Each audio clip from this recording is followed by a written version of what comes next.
Hello, I'm Daniel, and welcome to the Emunah Project. We here at the Emunah Project are continuing in our series of videos with respect to inspiration, guidance, advice, and I made reference in a previous video about the Baal Shem Tov, the great founder of the Hasidic movement, becoming dejected because he'd lost his share in the world to come. And I thought that story needed a little fleshing out. So I'll tell you what happened.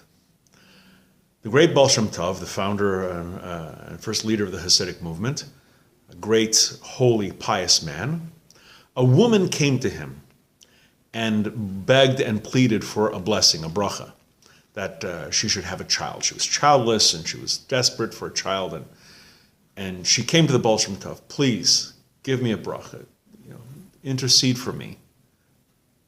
I want very badly to have a child.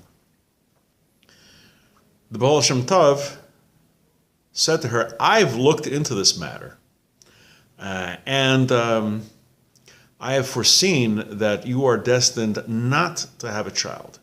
There will be no future generations coming from you. I'm sorry. Your fate is sealed. The woman keeps coming back again and again, crying, pleading, begging, groveling. Please give me a bracha. Please intercede for me. And the Baal Shem Tov was so moved, so touched by this woman and her tears crying out, that he said, regardless of what's set in heaven, regardless of the decree from above, the gezerah, I will say to you that I will help you, and despite that, you will have a child. I will stake my life on it. Needless to say, this caused a bit of a stir up in heaven, and a decree went out. You heard a voice from above saying that as a result of his words, the woman will have a baby, but on the other hand, you have lost your share in the world to come. You have lost it completely. That share that you've had, that you've built up, and try and imagine that his share in the world to come, all the mitzvahs, all the studying, the commandments, the inspiration for an entire generation of people, lost. That portion gone forever.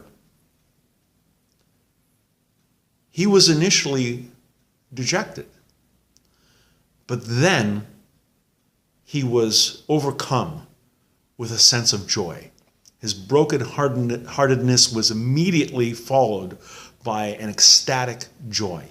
And he leapt up and he shouted, I have lost my share in the world to come. Now I can finally serve Hashem, serve God, pray to God, follow his commandments without any ulterior motive. I can do it completely l'shem shamayim, in the name of heaven, without any hope of award. I am the happiest person I have ever been. I am the happiest person in the whole world. Thank you, Hashem, for freeing my soul so that I can serve you completely, selflessly, without any hope of reward, with any ulterior motive. These words so moved the heavenly court that it said, okay, you've lost that share of the world to come, but as the result of your declaration and your acceptance and your happiness and this outpouring of joy after your brokenheartedness, although you've lost that share in the world to come, you get a new share, and it's double what the old one was.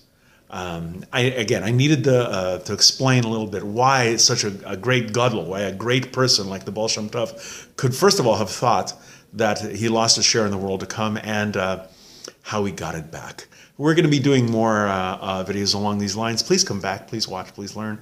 And until next time, on behalf of the Emunah Project, I'm Daniel, and thank you too much.